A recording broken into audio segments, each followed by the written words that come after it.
He was always going to be in. He lasted longer than they even wanted him to be. Leon Ruff is a legitimate wrestler who can go places. He's not going to be WWE Universal Champion. We know that. But he can still be NXT North American Champion and hold it for more than a week. And I don't know. Gargano, to me, was the only one that looked good.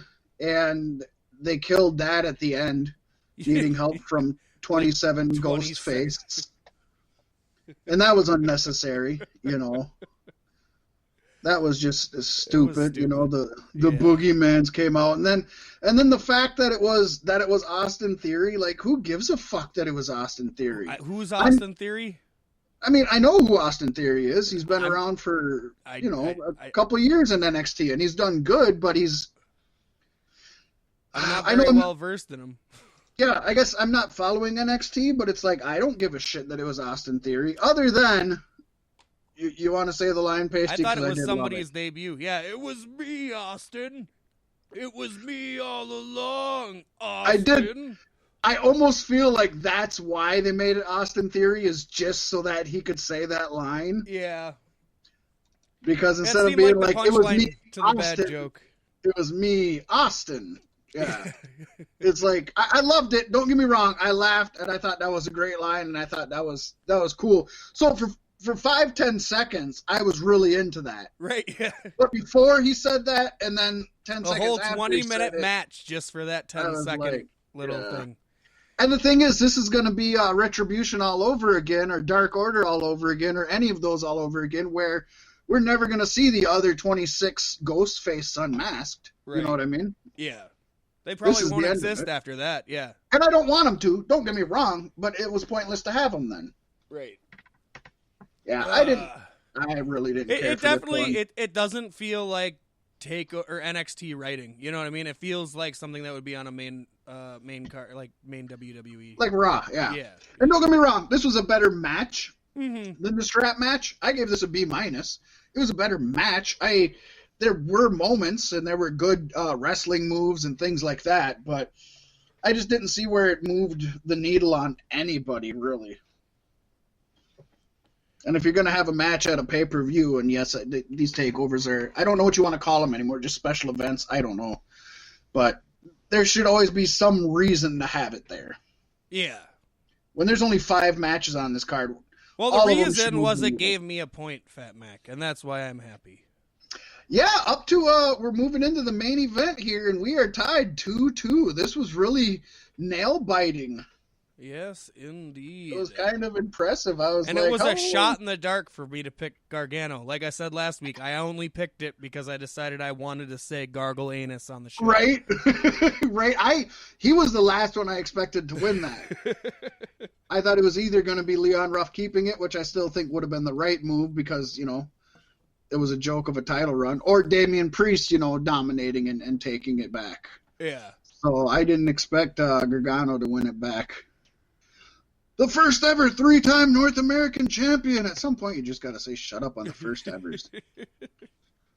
Just gets He's old. really just the first guy who refused to get called up to the main roster. That's all that means. Right?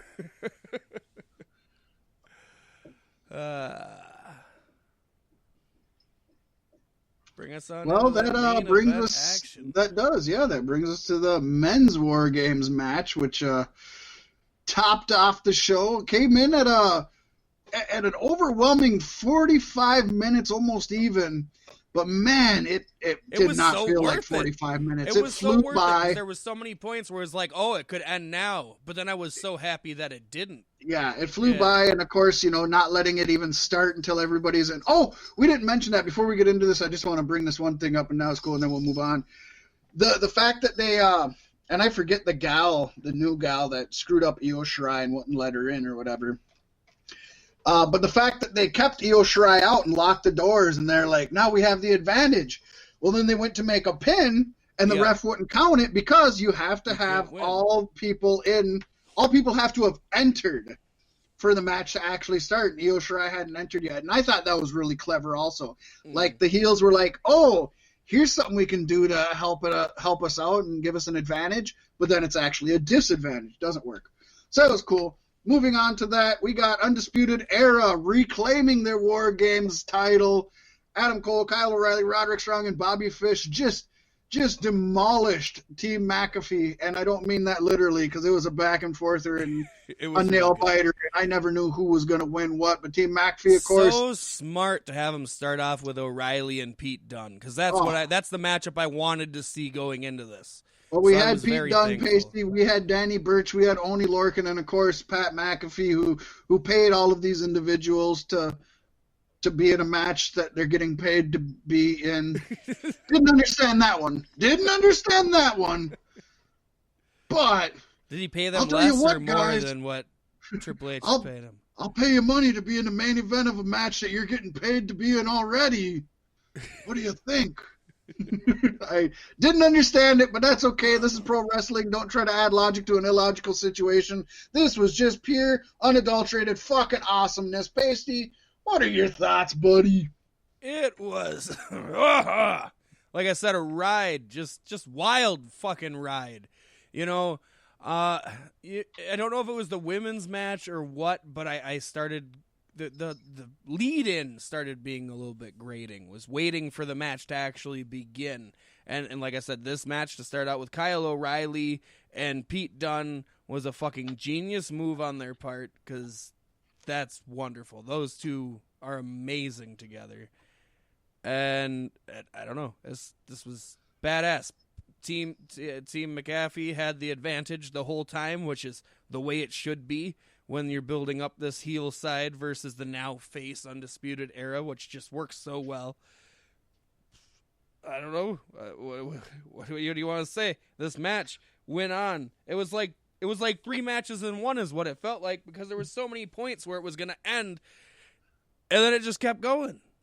And then it was going to end, and then it kept going. And it's just amazing. The fucking... the Pat McAfee's team with the Undisputed Era tables with each member's name on the tables.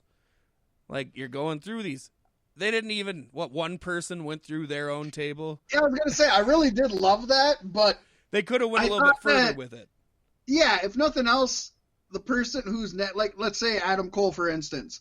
Even if Adam Cole isn't going through that table, because of course you can't have all the Undisputed Era guys go through the tables. Yeah. Adam Cole should be the one putting somebody through the table. And it never quite added up that way, but I did love that they each had their name on it. Although I don't remember which announcer it was, but the very last table they pulled out was Adam Cole, which makes sense. He's kind of the de facto leader, even though there's not a leader. And I don't think he was paying attention, the announcer, because he was like, "Oh, and he pulled a table out that literally has Adam Cole's name on it." But yeah, the other 3 had the other 3 members' names on it.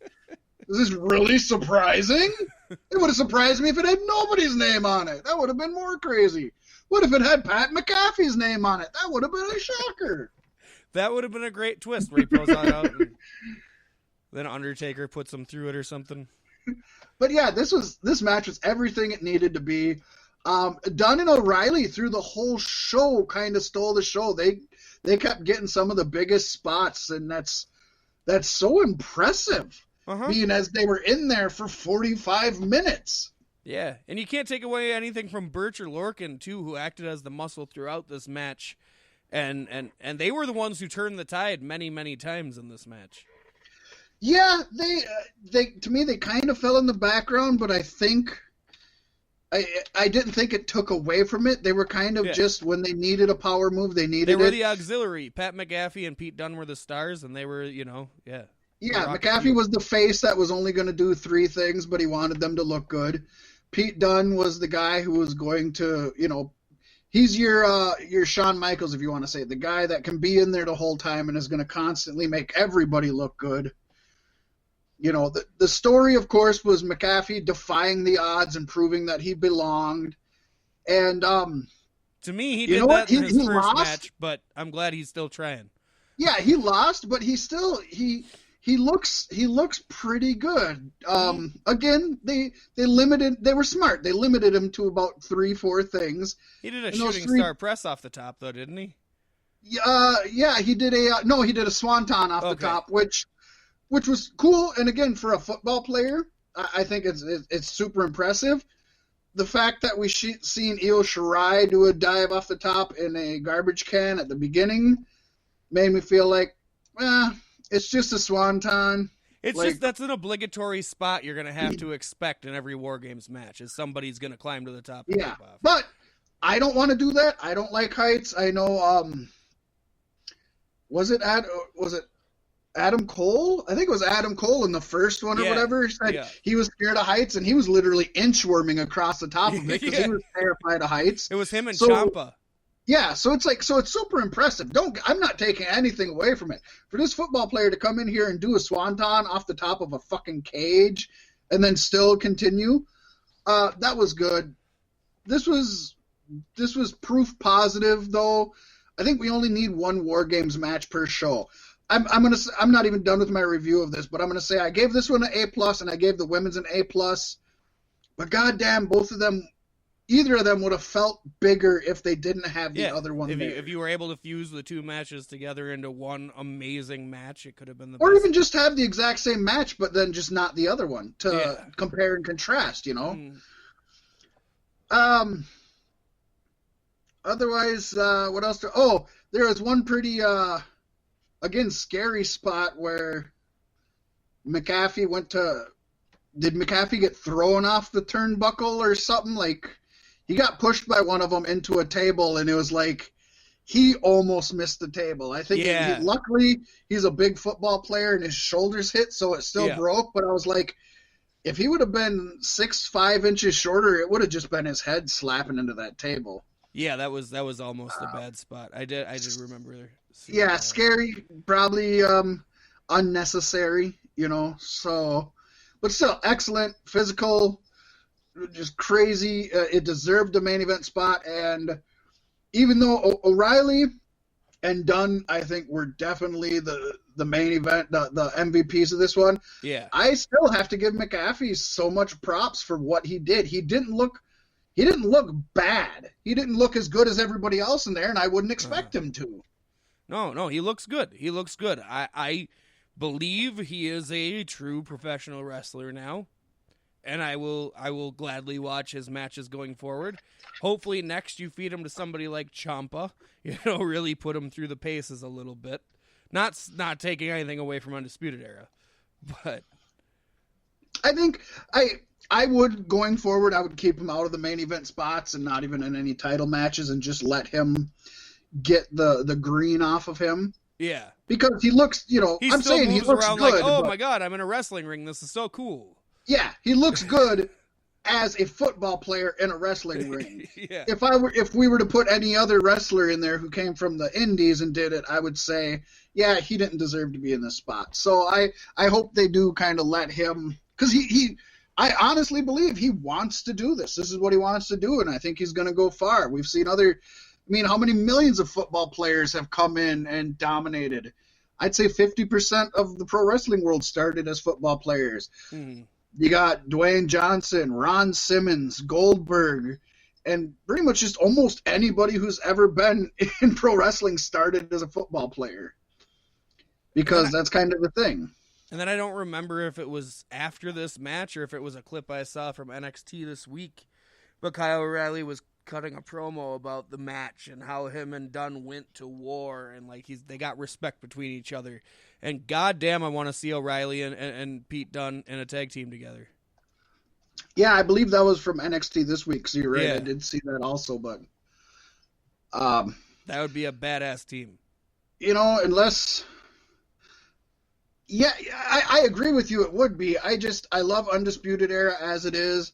I don't want to see anybody leave it. I don't want to see anybody added to it. Hey, they split up the New Day. They can split up Undisputed Era, too. They haven't split up the New Day. They still come down to the ring together. The last pay-per-view we seen, all three of them came down. Well, that's because it was a dual-brand pay-per-view. Yeah, but if they were split up, you wouldn't come with them, right? You would have been in the back. I mean, I like that they haven't, officially split them up or nothing. Uh-huh. They're just on two brands. I like that. I like that they're keeping the option open, I think. Smart. But if I have to look at it realistically, I'd say Cole and Strong are ready for the main roster. Fish is probably not going to the main roster because he's too old. And O'Reilly's going to be the one left at NXT to kind of take the reins. That's my thought process. I think O'Reilly could be main roster ready, but I don't think